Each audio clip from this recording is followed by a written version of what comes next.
गीता अध्याय 15 के श्लोक 16-17 में 3 प्रभु बताए हैं। ये 3 प्रभु कौन हैं? किस प्रभु की शरण में जाने के पश्चात जन्म और मरण समाप्त हो सकता है? 3 प्रभुओं में सबसे उत्तम परमात्मा कौन है? कैसा है? उसका क्या नाम है? इन सभी गूढ़ रहस्यों को जानने के लिए अवश्य सुनिए जगत गुरु तत्वदर्शी संत रामपाल जी महाराज के अमृत वचन। तीसरे दिन परमात्मा ने उनको आत्मा को वापस छोड़ दिया। तब उठकर उन्होंने कहा था, जिन मुझको निज नाम दिया सोए सतगुरु हमार, दादू दूसरा कोई नहीं ये कबीर सज्जनहार। उसके बाद नानक साहिब जी को परमात्मा मिले थे बेई नदी के ऊपर। सुल्तानपुर एक शहर है, अब पश्चिमी पाकिस्तान के अंदर है। पहले ज्वाइंट भारत था सारा ही। तो वहां वो नौकरी करते थे एक राजा के घर, नवाब के यहाँ मोदी खाने में। नानक जी प्रतिदिन स्नान करने के लिए जाते थे। दो सुल्तानपुर के साथ से एक नहर बह रही है, दरिया नदी, वह घाट बना हुआ था, वहां स्नान करने जाते थे। वहां परमात्मा उनको 2 बार मिले। पहली बार तो वो अपने आप जैसे जहां काशी में रहते थे उस रूप में गए। दूसरी बार फिर वो जिंदा महात्मा के रूप में उनको उसी स्थान पर मिले। उनको दरिया के अंदर स्नान करने के लिए डुबकी लगाने की बहाना करके 3 दिन तक अदृश्य कर दिया। कहीं और स्थान पर उनके शरीर को रखकर सतलोक के अंदर लेकर गए। तीसरे दिन ऊपर के सब ब्रह्मांड और सब कुछ दिखाकर अपना सचखंड सतलोक उनको वापस छोड़ दिया। तीसरे दिन जब नानक साहिब जी वापस आए और फिर उनको बताया गया था नानक साहिब जी को सतलोक के अंदर कि मैं काशी में दुल्हा रूप में रहता हूं, कबीर मेरा नाम है और रामानंद जी मेरे गुरु हैं वहां पर। अब आदमी नानक साहिब जी की यह बात समझ में कम आई कि परमात्मा और धानक रूप में कहे वहां मैं दुल्हे रूप में रहता हूं, और उधर से कहते हैं रामानंद जी मेरा गुरु है, तो भगवान का गुरु की क्या आवश्यकता है?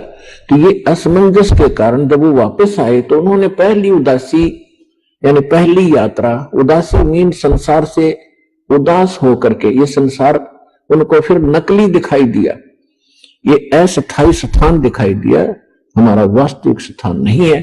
जिस कारण से जगत से उदास होकर नौकरी त्याग कर नानक साहिब जी ने पहली यात्रा, पहली उदासी काशी की। अब वो उन्होंने जो ज्ञान प्राप्त हुआ था उसके आधार से अन्य भी किसी ब्राह्मण से, किसी मुल्ला और काजी से प्रश्न करते थे कि परमात्मा कौन है, कैसा है। जैसे हमारे हिंदू धर्म के धर्म गुरु बताते थे राम और कृष्ण ये परमात्मा है। नानक साहिब जी को आंखों देख चुके थे भगवान को, सतलोक कैसा है, ब्रह्मा विष्णु महेश जी की स्थिति कैसी है, वो कौन कितनी पावर रखते हैं। तो ये सब डिस्कशन करते करते पहुंच गए बनारस में। रामानंद जी के बारे में जानकारी प्राप्त की, तुरंत पता लग गया क्योंकि वो वेल नोन थे। वहां से जब पता चला कि आप, नानक साहिब जी ने रामानंद जी से पूछा कि यहां कोई कबीर नाम के कोई दुल्हा धानक है। अब रामानंद जी की आंखों में आंसू आ गए, क्योंकि अब रामानंद जी की कथा को पूरा करेंगे थोड़ा सा हिंट में। अब रामानंद जी क्योंकि परमात्मा से परिचित हो चुके थे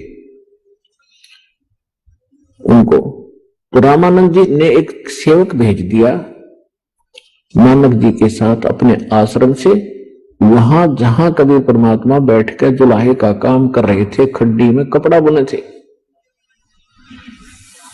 अब नानक जी को लेकर के वो सेवक यानी दास भगवानों का, और वहां पहुंचा जहां परमात्मा कपड़ा बुन रहे थे, अपने कुटिया में बैठे थे अपनी झोंपड़ी के सामने। अब उस बच्चे ने जाति प्रणाम किया, और जब नानक साहिब जी ने देखा सामने कि ये तो वही है जो सचखंड में मैंने देखा था, तब उन्होंने आंखों में आंसू भर के कहा था, भाई सूरत मुल्क की वेश, ए ठगवाड़ा ठगी देश, ये खरा सियाणा बहुता बार ये धानक रूप रहा करता, लोगों धानक रूप रहा करता। आंखों में आंसू भर गए, भगवान को सचखंड में देखा, वही यहां बैठा धानक के रूप में, चरणों में गिर गए। और फिर परमात्मा ने कहा कि प्रथम मंत्र दिया, फिर कहा सतनाम आपको फिर देंगे, सतनाम बिना मोक्ष नहीं हो सकता। तो नानक साहब जी ने सचखंड में जो देखा था भगवान, वही देखा जब यहां पर, तो कहा था वाहे गुरु सतनाम श्री वाहे गुरु, यानी सतनाम मिले अरियो गुरु, वाह गुरु तेरी वाह गुरु, यानी धन्यवाद करते हुए कहा कर वाह वाह वाह भाई वाह, बड़ा यानी उत्तम वस्तु को, और साथ में धन्यवादात्मक जो है ये एक सामूहिक शब्द है, वाह वाह वाह गुरु और सतनाम श्री वाहे गुरु। सतनाम, तो सतनाम दो अक्षर का, जिसमें एक ओम अक्षर है और एक और सांकेतिक है, जिनको सतनाम प्राप्त है उन बच्चों को पता है। तो सतनाम के बिना मोक्ष नहीं। सतनाम आज इस पृथ्वी पर दास के अतिरिक्त किसी के पास नहीं। अगर कोई इसको हटकर कोई दे भी रहा हो पढ़ के हमारी पुस्तक से, वो अधिकारी नहीं। एक ड्राइविंग लाइसेंस है गाड़ी चलाने का, यदि उसको भी कोई नकली बनवा रहा हो तो वो भी मौके में काम ना देगा, उसको सजा होगी। धोखा कितने दिन दे रखो, जिस दिन वो फंसेगा पकड़ा जाएगा उसी दिन उसकी सीधी सजा होगी। इसी प्रकार ये दो नकली संत हैं और नकली नाम दे रहे हैं और नकली गुरु बनकर शिष्य बना रहे हैं, ये डुप्लीकेट लाइसेंस बना रहे हैं। ये भी दोषी है और इनके चेले भी हानि उठाएंगे, इनको भी बहुत नुकसान होगा। तो दास का उद्देश्य यह है कि इनको सबको सतर्क करूं, सावधान हो। श्रेयाम टेलीविजन पर कहने लग रहे, पुस्तक बनाकर भेज दी, सीडी वगैरह बनाकर भेज रहे हैं भक्त, तो किस लिए? तो क्यों नहीं कोई सामने आ रहा? कोई तो कह रामपाल झूठ बोला है, अब झूठ दो तो कोई कह दे झूठ बोला, सिद्ध करो एक बात को, झूठ सिद्ध कर दो, एक तो सिद्ध कर दो आप। तो पुणात्मा तुम्हारा सौभाग्य है कि आपको सहज में भगवान मिल गया, चाहे कोई दुखमय आया है, चाहे कोई जिज्ञासु बनकर आया है, ये सब परमात्मा की रजा है। भक्ति मुक्ति के दाता सतगुरु भटकत प्राण फिरंदा, उस साहिब के हुक्म बिना नहीं तरवर पाथ हिलंदा। उस परमात्मा की दया से ही आप यहां पर उपस्थित हुए। अब प्रश्न चल रहा है कि सिद्ध हो गया कि कबीर इज गॉड।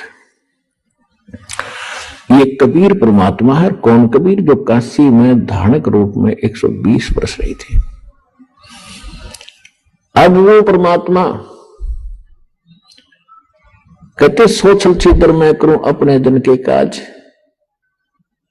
अपने भगत के लिए ना जाने में कितने प्रकार की लीलाएं करता हूं। कभी कोई रूप बना लेता हूं, कभी कुछ रूप में बैठ जाता हूं, कभी किसी रूप में, यानी उनको सत्य मार्ग बताने के लिए ही मैं प्रयत्नशील रहता हूं। गोता मारू स्वर्ग में जा बैठू पाताले, कह कबीर ढूंढता फिरूं अपने हीरे मोती लाले। आप परमात्मा के हीरे मोती और लाल हो। जिनके लिए परमात्मा भटक रहे हैं वो कहते हैं कि गोता मारो स्वर्ग में। स्वर्ग में गए, वहां ब्रह्मा विष्णु महेश से मिले, ये भी उसी की आत्मा है। हम बैरागी ब्रह्म पद सन्यासी महादेव, सो हम मंत्र दिया शिव जी को वो करे हमारी सेव। अब कबीर साहब कह रहे हैं कि मैं भगवान शंकर के पास गया था, तुम्हारे भगवान शंकर के पास, उनको यो ज्ञान बताया था, सृष्टि रचना की जानकारी दी थी, वो प्रभावित हुए थे, उन्हें मुझे गुरु बनाया था, उनको मैंने सोहम नाम दिया था। पुणात्माओं, सोहम मंत्र न किसी वेद में, न किसी पुराण में और न किसी गीता में, ये परमात्मा ही अपने, क्योंकि परमात्मा का जो ज्ञान है वो कंप्लीट ज्ञान है और वो सर्वशक्तिमान है। तो परमात्मा कहते हैं सोहम शब्द हम जग में लाए, ये सोम शब्द हमने आकर प्रकट किया है और सार शब्द हमने गुप्त छुपाए।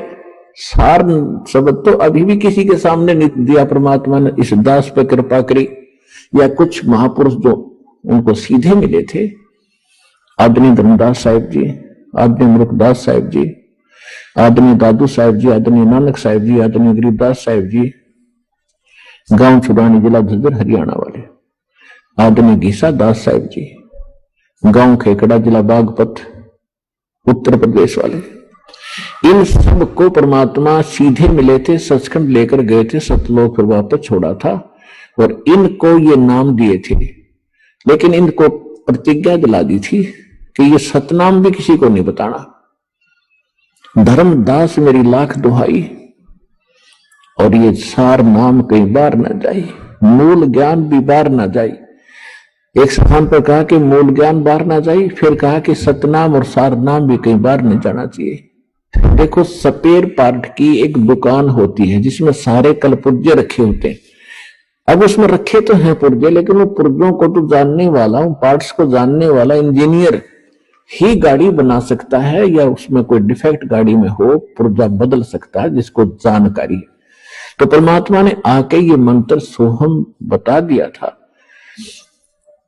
लेकिन इसको नाम देने का अधिकार या तो परमात्मा को था, उसके बाद सभी संतों को बना कर दिया था कि सतनाम नहीं देना। इसका प्रत्यक्ष प्रमाण है कि पूरा सिख समाज इस सतनाम से अपरिचित है, जो 2 अक्षर का है। तो इससे भी सिद्ध है कि नानक साहब जी को भी सख्त मना किया गया था कि सतनाम भी नहीं देना किसी को।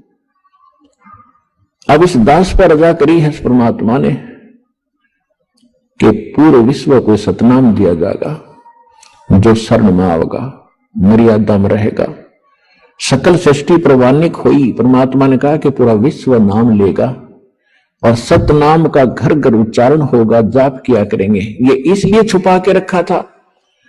परमात्मा ने कहा था अपनी प्यारी आत्माओं को, सभी को समझा दिया था कि यदि आप इसको डिस्क्लोज कर दोगे, सतनाम को 2 अक्षर के को, तो आने वाले समय में ये काल अपने दूत भेजेगा। ये जितने राधा स्वामी, दर्दन सतगुरु, सच्चा सौदा, सरसार, जगमाल वाले, सरसा वाले, ये जितने सुधांशु जी हैं, कासाराम, ये जितने बड़े, अब ये सारे काल प्रेरित हैं। इनको ज्ञान में नहीं किसी वस्तु का, ना इनको भगवान का पता, ना उनके विधि विधान का पता। तो इनके पास जैसे 12 कबीर पंथ चले हैं, गरीबदास जी को भी आदेश परमात्मा ने मना कर दिया था कि लिख दे, पर इसको दान नहीं करना। पूरे गरीबदास पंथ में ये 2 नाम का अखर नहीं था। केवल गरीबदास जी को एक विशेष हिदायत दी गई थी। परमात्मा संग रहते हैं पल पल में। उन्होंने हमारी एक पीढ़ी को लगातार एक ही व्यक्ति को आदेश दिया ये नाम देने का, और वो केवल अपने एक उत्तराधिकारी बनाकर जाता रहा, उसको ही देते रहे, अन्य को नहीं दिया। तो जिस कारण से यह जोत वहां से जला हुआ कनेक्शन जुड़ा हुआ इस दास तक पहुंचा। मेरे पूज्य गुरुदेव जी ने यह मंत्र सार नाम किसी को नहीं दिया, सिर्फ मुझे कहा और मेरे को आगे दान करने का और खुला आदेश दे दिया कि अब तुम दान करिए। तुझे फिर से कोई आदेश होगा परमात्मा का। 1997 में परमात्मा स्वयं आकर के इस दास रजा करी कि अब इस सार नाम भी प्रत्यक्ष करते बेशक और सतनाम भी खुला देते। अब समय आ गया।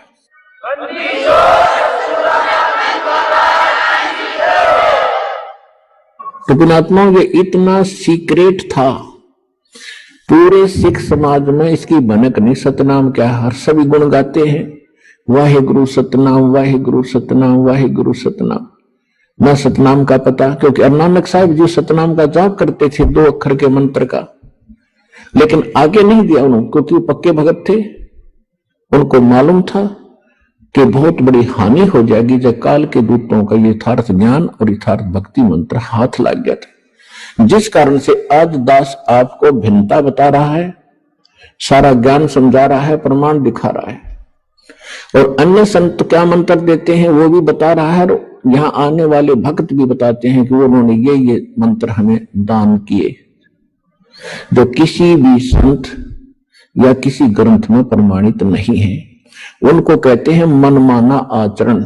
शास्त्र विधि त्याग कर अपनी मर्जी से की जाने वाली साधनाएं व्यर्थ होती हैं, वो फिजूल की होती हैं, जिस कारण से उनको लाभ नहीं हो रहा था। अब जो प्रसंग चल रहा है हम उसी पर आते हैं। अब स्वामी रामानंद जी परमात्मा की प्रत्येक बात को हृदय में तो महसूस कर रहे हैं कि बोल तो सारी सच्ची रही। तो परमेश्वर ने कहा कि आप साधना क्या करते हो, इष्ट यानी विष्णु जी की उपासना में आप क्या क्या साधना करते हो।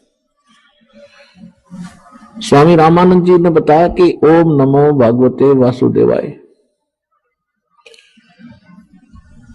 और सहस्रनामा विष्णु जी का, हरे कृष्ण हरे राम राधे राधे श्याम मिला दे, और एकादशी का व्रत भी रखता हूं। परमात्मा ने कहा कि जो मंत्र आप जाप करते हो ये वेद में या गीता में प्रमाणित है कहीं पर। गीता जो है श्रीमद् भगवत गीता चारों वेदों का निष्कर्ष है। वेदों में और गीता जो वेद और गीता जो है गॉड गिवन स्पिरिचुअल नॉलेज है, परमात्मा का दिया हुआ अध्यात्म ज्ञान है। और पुराण महाभारत आदि जो सुख सागर है ये किसी ऋषि और ब्रह्मा जी का ज्ञान आगे ऋषियों को प्राप्त हुआ। उन ऋषियों ने अपनी सोच अपना अनुभव उसमें मिक्स करके अलग अलग उसको 18 भागों में बांट लिया। तो ये ज्ञान गॉड गिवन नहीं है, ये ऋषियों का अपना अनुभव है। ये अनुभव और ये पुराणों वाला ज्ञान वेदों और गीता से नहीं मिलता, तो यूजलेस है। जो शास्त्र विधि, जो भक्ति विधि ज्ञान और चीज होती है।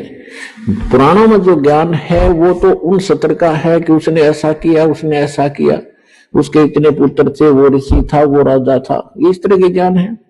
और जहां भक्ति और के मंत्र हैं, भक्ति की साधना की विधि है, तो वो किसी ऋषि विशेष की है। यदि वेदों और गीता से नहीं मिलती तो वो इनकम्प्लीट है, अधूरी है, मनमाना आचरण है। तो परमात्मा ने कहा कि गीता अध्याय नंबर 8 के श्लोक नंबर 13 में एक मंत्र है, ओम इति एक अक्षरम ब्रह्म व्यवहारण माम अनुसमरण ये परियाति तजन देहम सयाति परमाम गति। गीता ज्ञान दाता श्री कृष्ण नहीं है। श्री कृष्ण के अंदर वो ब्रह्म बोल रहा है, ब्रह्म। अब ब्रह्म कौन है? क्योंकि पुण्यात्मा आप तो एक सीधे से बालक हो, स्टूडेंट हो, और जिन टीचरों के पास आप पढ़ कर आए हो वो क्या नहीं बता था, सिर पैर नहीं बता रखा भक्ति का। गीता अध्याय नंबर 15 के श्लोक नंबर 1 में बताया है कि उल्टा लटका हुआ संसार रूपी वृक्ष जानो, जिसकी ऊपर को जड़ है वो तो परम अक्षर ब्रह्म है, परम देव पुरुष है, जो सबके आधार हैं, सबके पालन करता। क्योंकि पूरे वृक्ष को जड़ से ही, मूल से आहार प्राप्त होता है, उसकी खुराक मिलती है, जिससे वो प्रफुल्लित होता है। तो ऊपर को जड़ है वो तो पूर्ण परमात्मा है, और नीचे को शाखा है। और जो संत इस उल्टे लटके हुए संसार रूपी वृक्ष के सभी विभाग बता देता है, सवेदविद।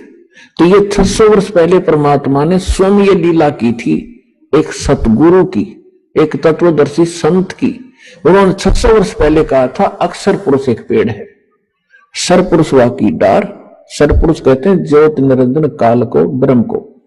अक्षर पुरुष कहो या अक्षर ब्रह्म कहो, सर पुरुष कहो, सर ब्रह्म कहो, तो अक्षर पुरुष एक पेड़ है, सर पुरुष यानी ज्योत निरंजन वाकी डार, और तीनों देवा रजगुण ब्रह्मा सतगुण विष्णु तमगुण शिव जी, तीनों देवा शाखा है, और फिर पात रूप संसार। अब मूल कौन है, वो जड़ कौन है? अब परमात्मा यहां ऑप्शन छोड़ गए। वैसे तो उन्होंने जगह जगह कहा कि हम ही अलखला हैं, कुतुब गोस और पीर गरीबदास खालिक धनी हमारा नाम कबीर, लेकिन यहां इस दास के लिए छोड़ दिया बताने के लिए कि जड़ कौन है, वो परम अक्षर ब्रह्म है। उसका प्रमाण कहां है? गीता अध्याय नंबर 15 के श्लोक नंबर 16 और 17 में 3 पुरुष हैं, 16 में 2 पुरुष। गीता अध्याय नंबर 15 के श्लोक नंबर 16 में 2 पुरुष है, सर पुरुष और अक्षर पुरुष। और ये दोनों नासवान, और इनके अंतर्गत जितने प्राणी आते हैं वो सारे नासवान। जीवात्मा तो किसी की भी नहीं मरती हो, तो विषय अलग है। तो सर पुरुष कौन है, अक्षर पुरुष कौन है? सरपुरुष ये ज्योत स्वरूपी निरंजन ब्रह्म है जो ब्रह्मा विष्णु महेश का पिता है, दुर्गा का पति है। सरपुरुष की जो है केवल 21 ब्रह्मांड है, 21 और इसके बाद जो अक्षर पुरुष है, सरपुरुष के यानी ब्रह्म के 21 ब्रह्मांड है और अक्षर पुरुष जो है उसके 7 शंख ब्रह्मांड है, नील पद्म शंख, 7 शंख ब्रह्मांड का स्वामी है। इसको पर ब्रह्म भी कहते हैं। एक तो ये ज्योति निरंजन भी ब्रह्म कहलाता है और फिर इससे नेक्स्ट ब्रह्म दूसरा ब्रह्म यानी पर ब्रह्म। तो ये दो तो स्पष्ट कर दिए गीता अध्याय नंबर 15 के श्लोक नंबर 16 में। अब गीता अध्याय नंबर 15 के श्लोक नंबर 17 में कहा कि उत्तम पुरुष तु अन्य परमात्मा इति उदाहरते हैं, ये लोकतरम आविश्य विवर्ती अवेश्वर है। उत्तम पुरुष यानी श्रेष्ठ परमात्मा पुरुषोत्तम, वो पुरुषोत्तम तो कोई और है, सरपुरुष और अक्षर पुरुष से हटकर है और उसी को परमात्मा कहा जाता है और जो तीनों लोकों में प्रवेश करके सबका धारण पोषण करता है, वो है अविनाशी परमात्मा। अब वो तीसरे नंबर का परमात्मा उत्तम पुरुष पुरुषोत्तम कौन है, वो स्पष्ट करने के लिए थोड़ा सा और आपको पीछे से जाएंगे। गीता अध्याय नंबर 4 के श्लोक नंबर 34 में कहा है कि अर्जुन, यदि तूने पूर्ण परमात्मा के पाने की और भक्ति मार्ग को यथार्थ ढंग से जानना है तो तत्वदर्शी संतों के पास जा, वो तत्व ज्ञान रखते हैं। गीता अध्याय नंबर 4 के श्लोक नंबर 32 में कहा है कि वो ज्ञान जो है यज्ञों की कंप्लीट यानी संपूर्ण जानकारी, यज्ञ माने धार्मिक अनुष्ठानों की पूर्ण रूप से जानकारी परमात्मा स्वयं अपने मुख कमल से आकर बोलता है, वो तत्व ज्ञान है, उसको सूक्ष्म वेद कहते हैं।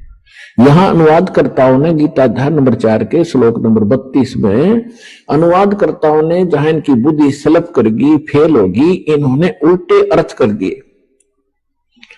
यहां ब्रह्मणे मुखे शब्द है, चौथे अध्याय के 32वें श्लोक में ब्रह्मणे मुखे मूल पाठ में इन्होंने ब्रह्मणे का अर्थ यहां कर दिया वेद की वाणी में।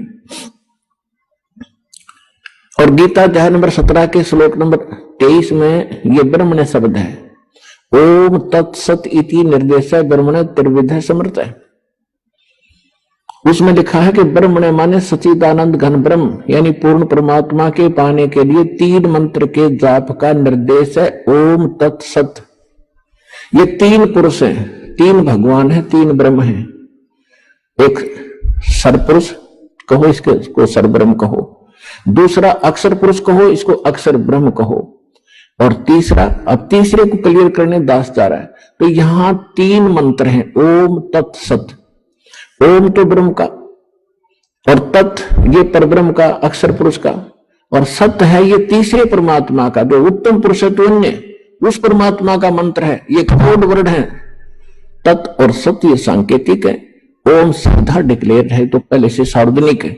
तो 3 पुरुष हैं गीता अध्याय नंबर 17 के श्लोक नंबर 23 में, उनके 3 मंत्र हैं, तीनों के जाप है, उससे कंप्लीट कोर्स बनता है मोक्ष का। अब गीता अध्याय नंबर 4 के श्लोक नंबर 32 और 34 का सारांश है।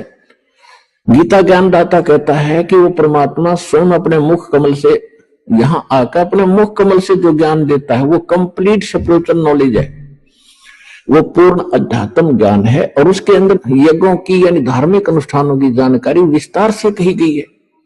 वो तत्व ज्ञान है जो भगवान स्वयं आकर बोलता है। वो ज्ञान अब तुझे तत्वदर्शी संतों के पास मिलेगा। चौथे अध्याय के 34वें श्लोक में कहा कि उनसे पूछ ले। तो कहता मैं भी इससे परिचित नहीं हूं। अब 7वें अध्याय के 29वें श्लोक में गीता ज्ञानदाता कहता है कि अर्जुन, जो मेरे इस ज्ञान को आश्रय कर लेगा, तत्वदर्शी संत खोज लेता है, उसको तत्वदर्शी संत मिल जाते हैं जो पूर्ण परमात्मा की यथार्थ भक्ति और ज्ञान जानते हैं। उसके पश्चात उनकी क्या स्थिति होती है कि जरा मरण मोक्षाय यतन्ति ते, जरा मरण मोक्षाय यतन्ति ये ते ब्रह्म तत्विदु कृत्स्नम अध्यात्म कर्म च अखिलम, जो केवल जरा और मरण से छूटने के लिए, यानी जरा माने वृद्धावस्था का कष्ट, बुढ़ापे का दुख और मृत्यु के कष्ट से जो छूटने का प्रयत्न कर रहे हैं और इस संसार की किसी वस्तु की इच्छा नहीं रखते, उन्होंने इस संसार को असार जान लिया है, तो वो उस तत्ब्रह्म से परिचित हैं और सारे दातम ज्ञान से परिचित हैं और सभी कर्मों से परिचित है। वो व्यक्ति जो केवल इस संसार के सांसारिक सुखों में, राजपाट के चक्कर में ना पड़ के केवल मोक्ष प्राप्ति, बुढ़ापे का दुख और मृत्यु के दुख से जो छूटने का प्रयत्न कर रहे हैं, वो उस परमात्मा तत्ब्रह्म से परिचित है। अब 8वें अध्याय के प्रथम मंत्र में अर्जुन ने पूछा, तो किम तत्ब्रह्म, किम अध्यात्म, किम कर्म पुरुषोत्तम। अब कृष्ण जी को पुरुषोत्तम मान रहा था अर्जुन, वैसे हम श्री कृष्ण और विष्णु जी को सुप्रीम पावर मान रहे थे। इसी बुद्धि का सत्र अर्जुन का था, यही पाठ वो पढ़ रहा था। तो उस समय गीता ज्ञानदाता कहता है, श्री कृष्ण में बोल रहा है, ये काल भगवान ब्रह्म ये कह रहा है 8वें अध्याय के 3रे मंत्र में उत्तर दिया अर्जुन के प्रथम मंत्र का प्रश्न का, कि वो परम अक्षर ब्रह्म है। कौन है परम अक्षर ब्रह्म? जिसके जानने के बाद उस तत्वदर्शी संत की प्राप्ति के उपरांत जो उसको समझ जाते हो केवल यहां के संसारिक सुखों के अतिरिक्त से हटकर केवल मोक्ष की ही कामना करते हैं, वो परम अक्षर ब्रह्म है।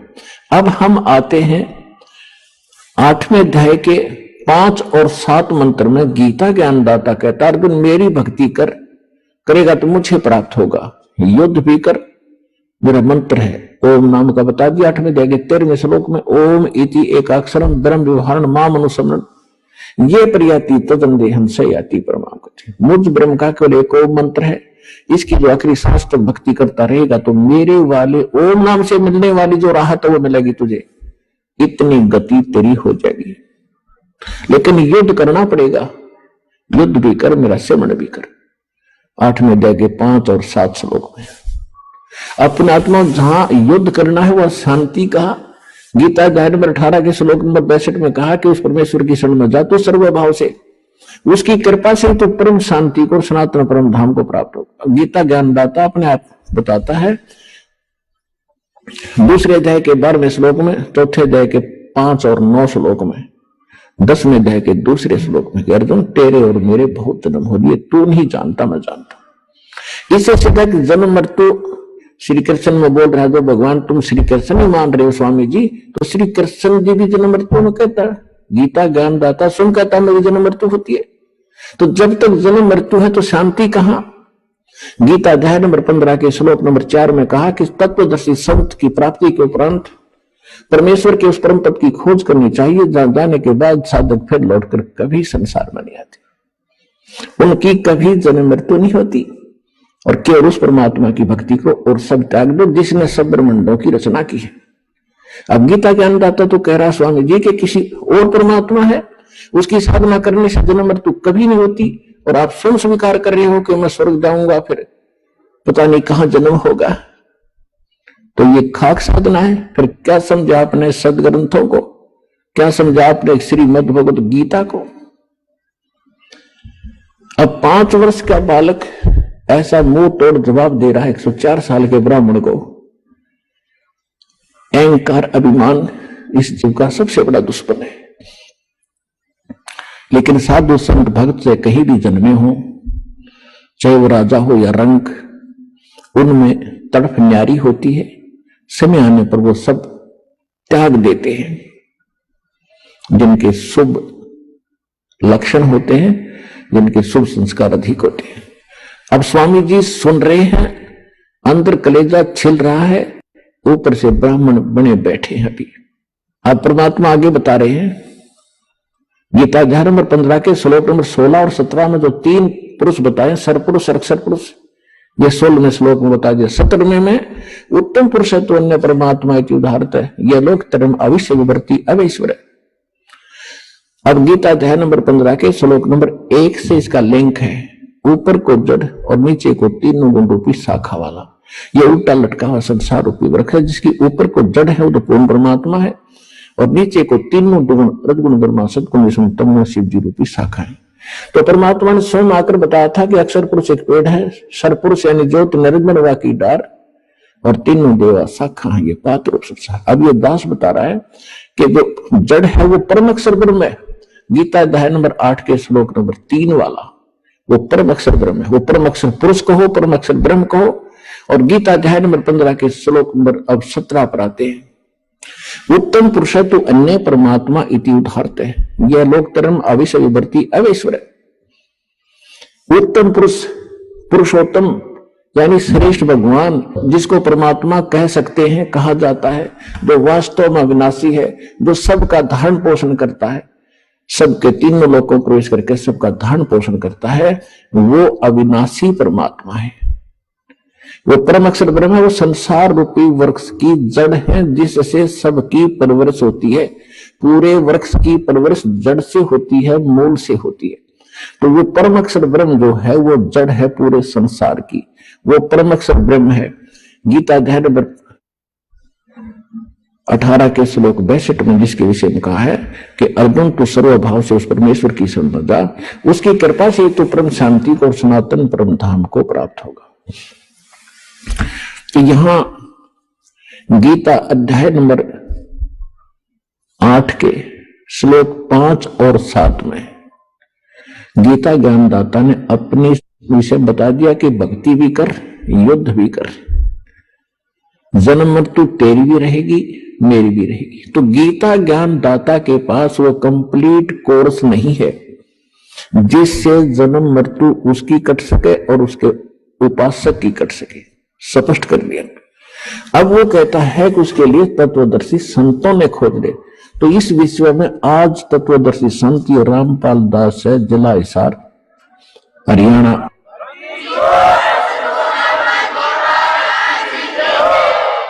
अब किसी का भ्रम ना रहना चाहिए।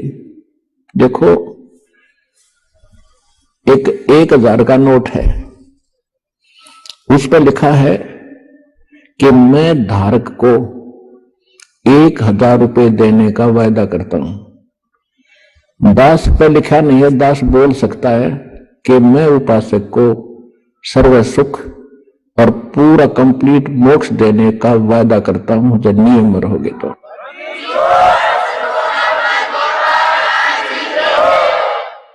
तो पुण्यात्मा बिना बताए पता कैसे चले? स्वयं परमात्मा 120 वर्ष रह कर चले गए, हम लाल की पहचान करना जानते नहीं, इस कारण से मार खाते रहे। और एक तो कहना होता है, विद प्रूफ प्रूव करूंगा कि इस विश्व में किसी के पास ज्ञान नहीं, किसी के पास समाधान नहीं, और कबीर जैसा भगवान नहीं, और इस परमात्मा के दास को जो प्राप्त है, कबीर परमात्मा का दिया हुआ ऐसा कोई ज्ञान नहीं।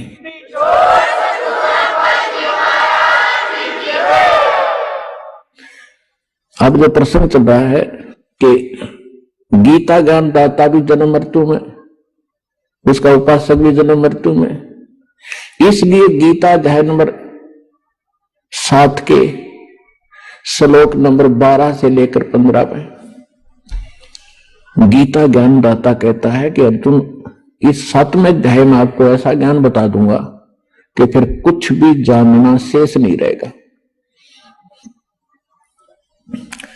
इसमें क्या बताया है कि तीनों गुणों से जो हो रहा है, रजगुण ब्रह्मा से, सतगुण विष्णु से, तमगुण शिव जी से। रजगुण ब्रह्मा से उत्पत्ति, सतगुण विष्णु जी से सतीथि, और तमगुण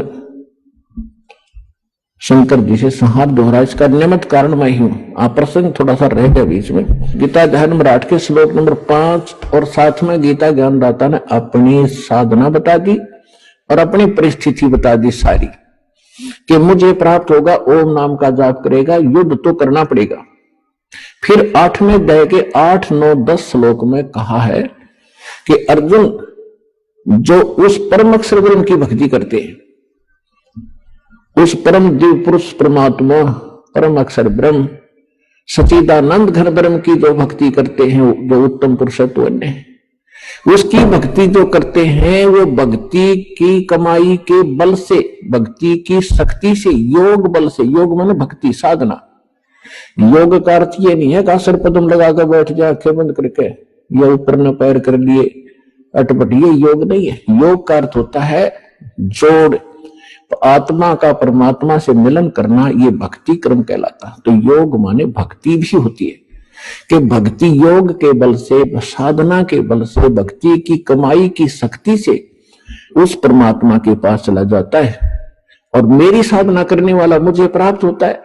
अब उस परमात्मा की भक्ति का उन्होंने मंत्र बता दिया 17वें अध्याय के 23वें श्लोक में, सांकेतिक। ओम तत् सत इति निर्देश ब्रह्मण तिर्विद समर्थ है, यानी सच्चिदानंद घन ब्रह्म के पाने का 3 मंत्र का जाप है, नथिंग एल्स, इसके अतिरिक्त कुछ नहीं। ओम ब्रह्म का, सरपुरुष का। अब फिर आइए गीता अध्याय नंबर 15 के श्लोक नंबर 16 और 17। इसमें 3 पुरुष हैं, एक सरपुरुष, एक अक्षर पुरुष और तीसरा जो आपको सिद्ध कर दिया 8वें अध्याय के 3रे श्लोक से, परम अक्षर ब्रह्म कहो, परम अक्षर पुरुष कहो। तो ओम जाप है ब्रह्म का, सरपुरुष का, जो 21 ब्रह्मांड का स्वामी है, और जो तत् है ये है अक्षर पुरुष का, जो 7 ब्रह्मांड का स्वामी है, जिसको पर ब्रह्म, नेक्स्ट ब्रह्म भी कहते हैं। ये सांकेतिक है, ये इस दास के पास है, कोड वर्ड है ये, और सत भी कोड वर्ड है, सांकेतिक शब्द है।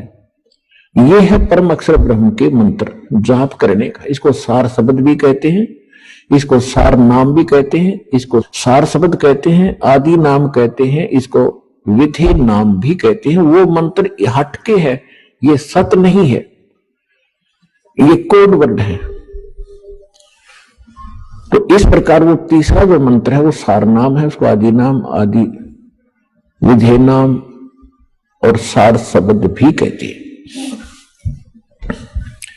तो अब जो 3 मंत्र का जो जाप है उस परमात्मा के पाने का, अब ओम तो ब्रह्म का सबको पता है, गीता ज्ञानदाता ब्रह्म है, श्री कृष्ण जी में बोल रहा है। वो खुद कहता 8वें अध्याय के 13वें श्लोक में कि ओम इति एकाक्षरम ब्रह्म व्यवहारण माम अनुस्मरण। माम माने मुझ, ब्रह्म माने ब्रह्म का, मुझ ब्रह्म का, यह एक ओम मंत्र है और कुछ नहीं, बस इति, यही। और अंतिम सांस तक जो इसका जाप करता हुआ शरीर त्याग कर जाता है तो ओम से मिलने वाली परम गति को प्राप्त होता है। ओम की परम गति क्या है, ओम से क्या उपलब्धि होगी? ब्रह्म लोक में जागा, ब्रह्म लोक में। श्रीमद देवी भागवत 7वां स्कंध 562 और 63 पृष्ठ पे स्वयं देवी जी कह रही है, हिमालय राजा को ज्ञानोपदेश कर रही है और ब्रह्म का स्वरूप बता रही है कि उस ब्रह्म का ओम नाम है। ओम नाम का जाप कर हृदय से उसको पाने का उद्देश्य रख और फिर वहां चला जाएगा, ब्रह्म लोक को प्राप्त होगा। उस ब्रह्म को प्राप्त होगा, वो ब्रह्म लोक रूपी दिव्य आकाश में रहता है। यानी ब्रह्म का साधक, ओम नाम का जाप करने वाला ब्रह्म लोक में जागा। वो ब्रह्म की साधना करा, सरपुरुष की, 21 ब्रह्मांड के स्वामी की, काल की साधना करा है।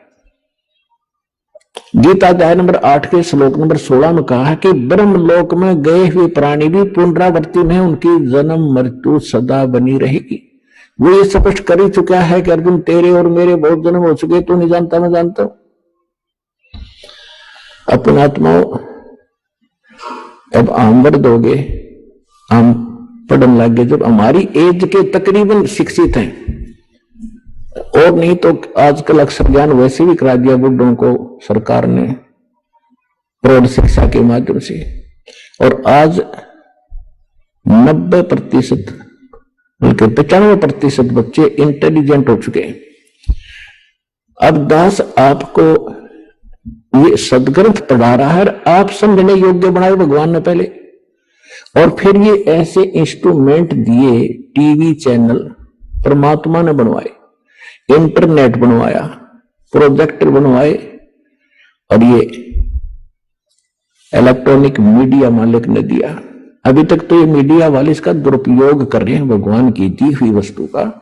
ये सारा दिन अटपट दिखावे, गंदी फिल्म दिखावे, झूठी साची खबर फैलावे, और जब इनकी बुद्धि ठिकाना आवेगी, जब इनको झटके देगा मालिक, तो जनता जागेगी।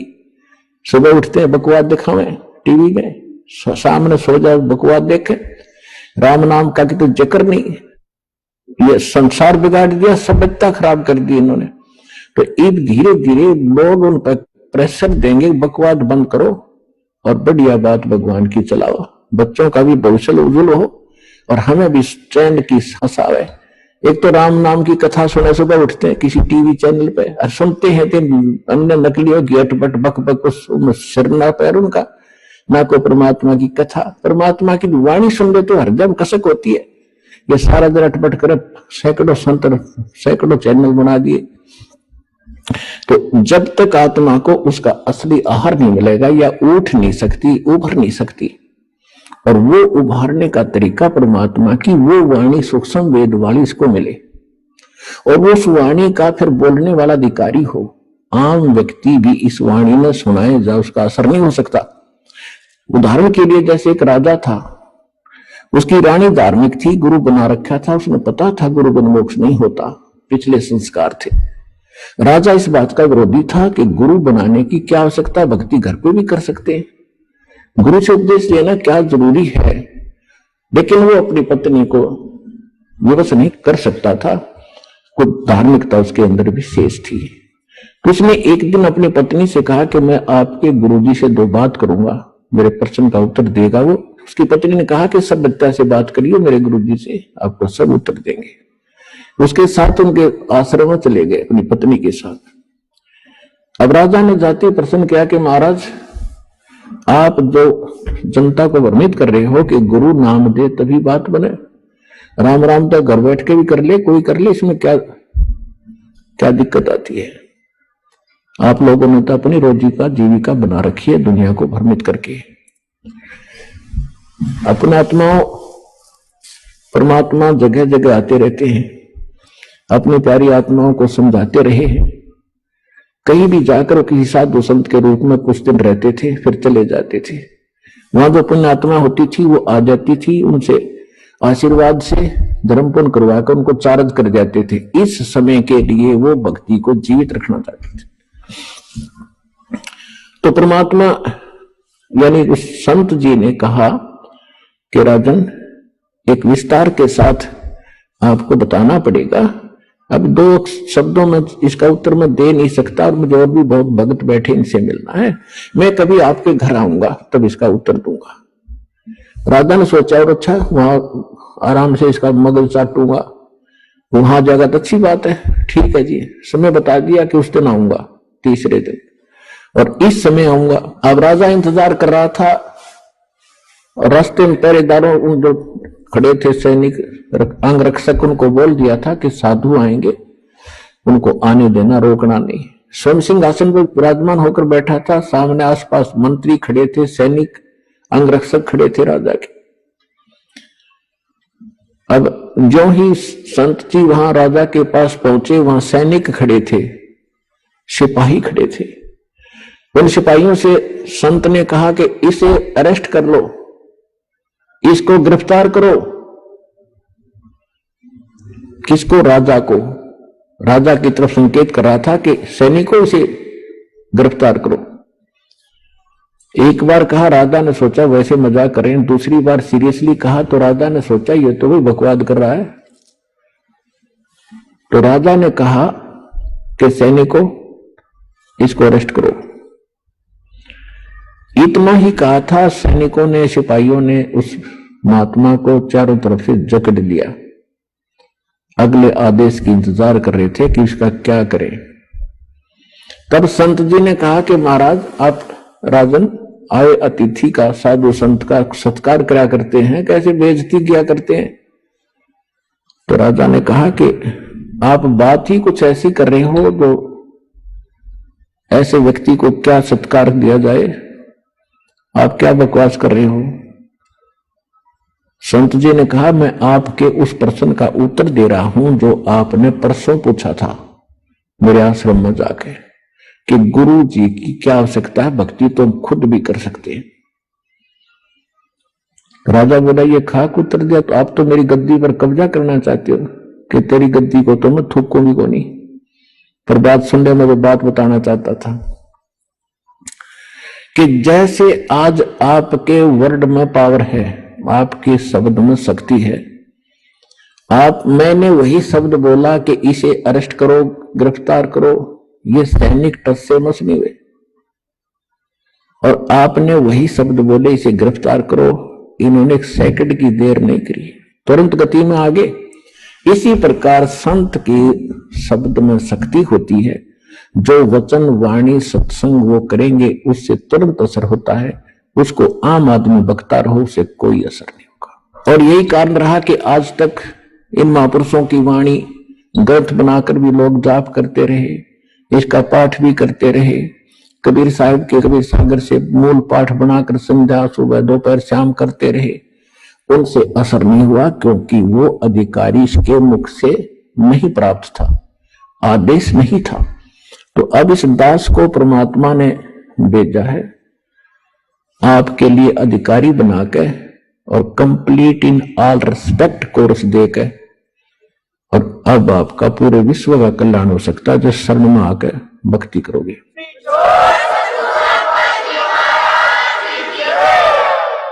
तो प्रसंग चल रहा है कि ऐसे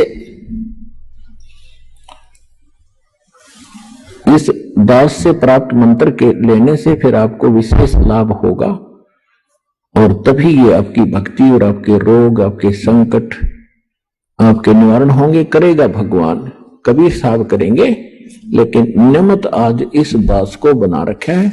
इसके अतिरिक्त कोई और नकली अपने आप को संत महंत बनकर ये मंत्र देने लगेगा, वो इस मानव समाज का जबरदस्त शत्रु समझ लेना।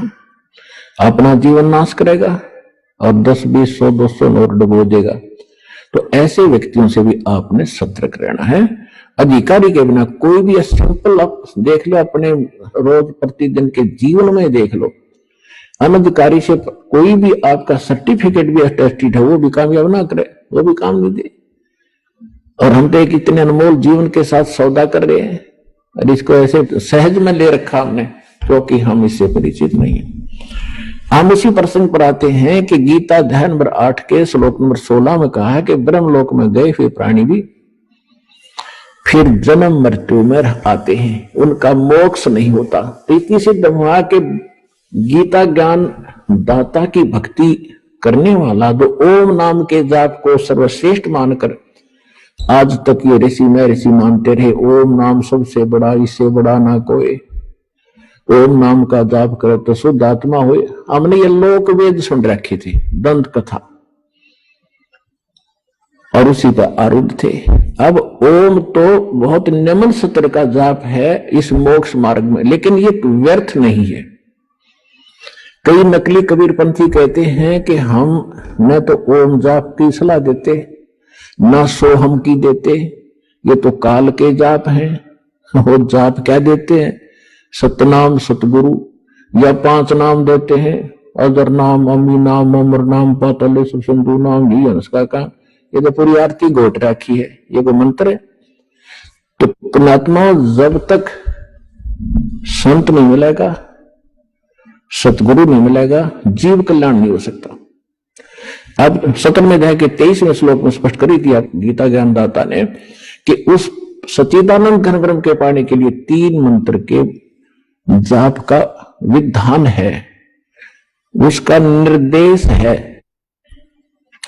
निर्देश का अर्थ है कति डिसीजन, फाइनल डिसीजन, ये फाइनल ऑर्डर है और कोई नहीं इसके बाद। यानी जो उस पूर्ण परमात्मा के पाने का मंत्र है वो 3 मंत्र का है। और फिर उसने ये भी स्पष्ट कर दिया कि वो कंप्लीट कोर्स तो तत्वदर्शी संत बताएगा, और वो ज्ञान भगवान के द्वारा बोला हुआ होगा, वो तत्व ज्ञान होगा।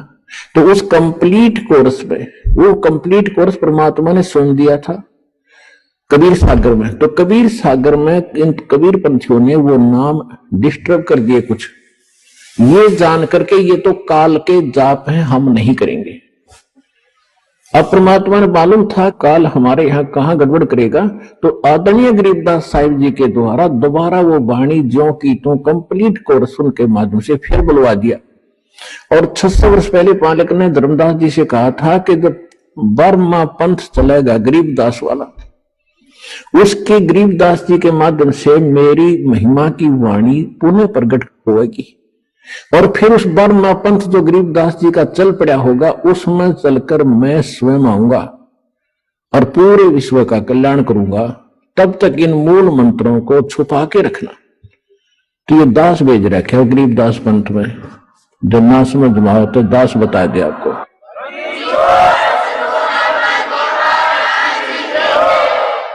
तो अब उस परमात्मा ने वो कंप्लीट कोर्स दे रखा।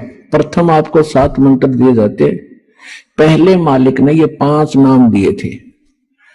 आदरणीय धर्मदास जी को भी कंप्लीट कोर्स दे दिया था और उसको प्रतिबंध लगा दिया था, धर्मदास मेरी लाख दुआई, ये मूल ज्ञान और ये सारे मंत्र ये किताब बाहर ना जाए, अपने वंशजों को भी ना बताना। धर्मदास परमात्मा ने यहां तक कह दिया था, अपने बच्चों को भी ना बताना, ना मेरा मिशन फेल हो जाएगा, मेरे बच्चे पार नहीं होंगे, काल के जाल में भयंकर यातनाएं भोगते रहेंगे।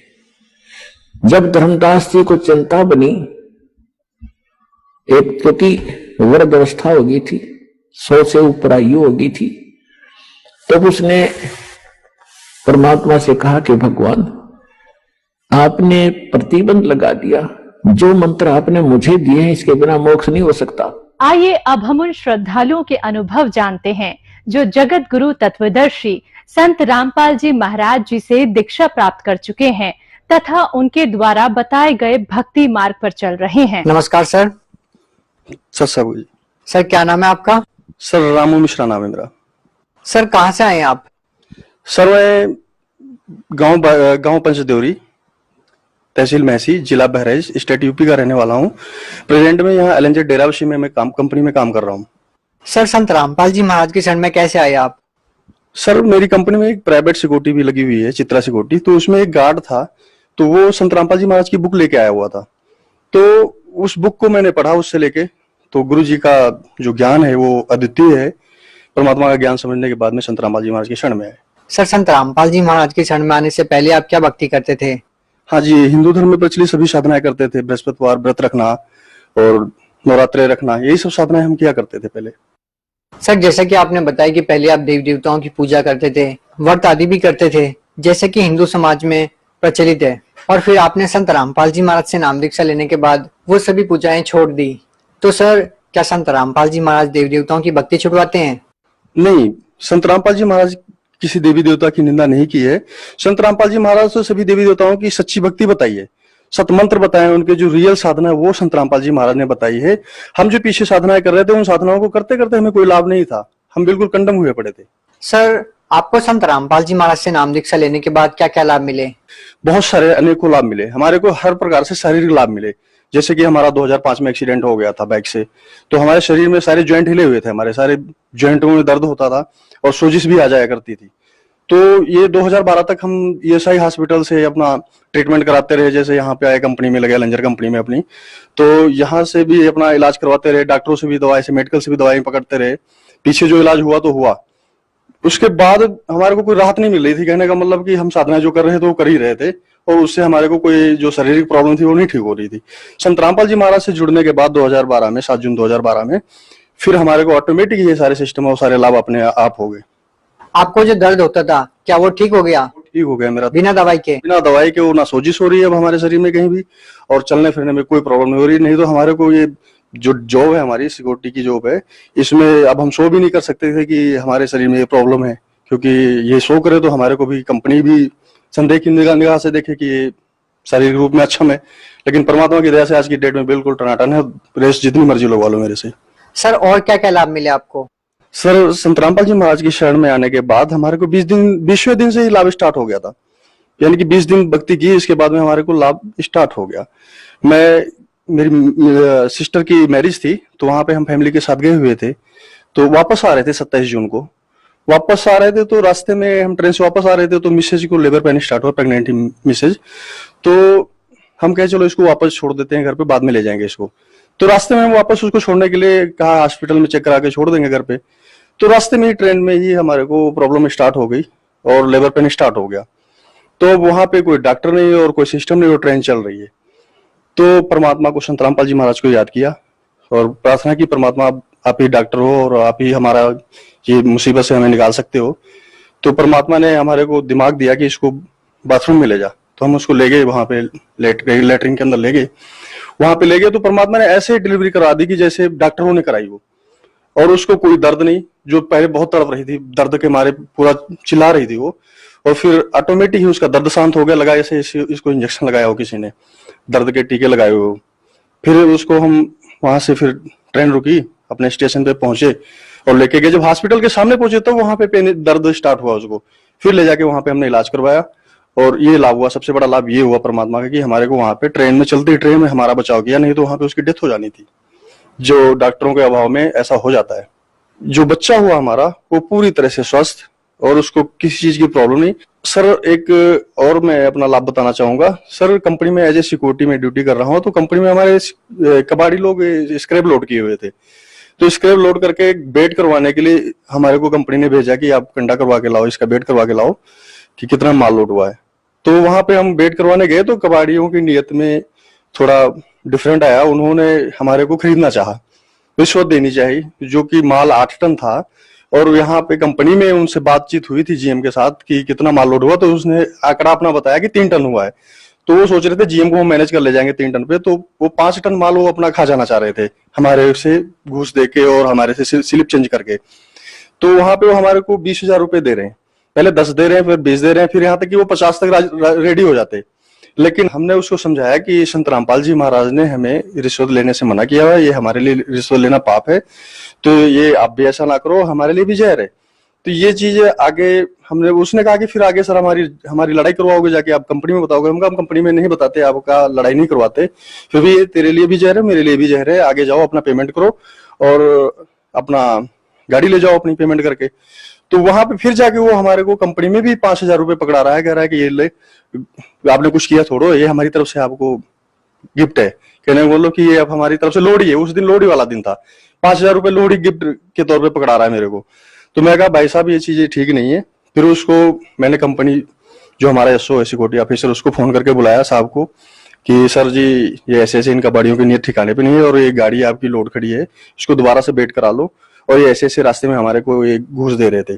तो दोबारा उन्होंने बेट कराया, जो हमने बेट करवा के दिया था वो बेट क्लियर निकला। और आज की डेट में उसी की वजह से हमारे को कंपनी ने नाइट इंचार्ज की ड्यूटी दे रखी है, एज ए ऑफिसर ड्यूटी दे रखी है उन्होंने।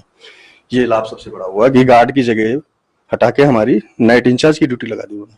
सबसे बड़ा ये भी लाभ है हमारा। सर जो लोग आज संत रामपाल जी महाराज से नाम दीक्षा लेना चाहते हैं, वो उनसे नाम दीक्षा कैसे प्राप्त कर सकते हैं? सर संत रामपाल जी महाराज से जुड़ने के लिए जो चैनलों पे सत्संग आते हैं, वहां पे नीचे नंबर और एड्रेस फ्लैश हो रहे होते हैं। तो वहां से उन नंबरों को नोट करके कॉल करके आप नजदीकी नामदान सेंटर का पता करके आप वहां से जुड़ सकते हैं। संत रामपाल जी महाराज के नामदान सेंटरों से नाम दीक्षा लेके आप उनसे जुड़ सकते हैं। सर आप भगत समाज को क्या संदेश देना चाहते हैं? सर भगत समाज को यही संदेश देना चाहते हैं कि संत रामपाल जी महाराज जैसा संत इस धरती पे नहीं है आज की डेट में। और इनका जैसा ज्ञान कहीं से भी आप मैच करा लो, सदग्रंथों में किसी भी जगह से मैच करा लो, प्रूफ सहित है, विद प्रूफ। संत रामपाल जी महाराज की बुकों को भी आज की डेट में कोई चैलेंज नहीं कर सकता। तो ये संत रामपाल जी महाराज से जुड़ने में ही हमारी भलाई है और हमारा कल्याण है। जी धन्यवाद। सच साहब जी।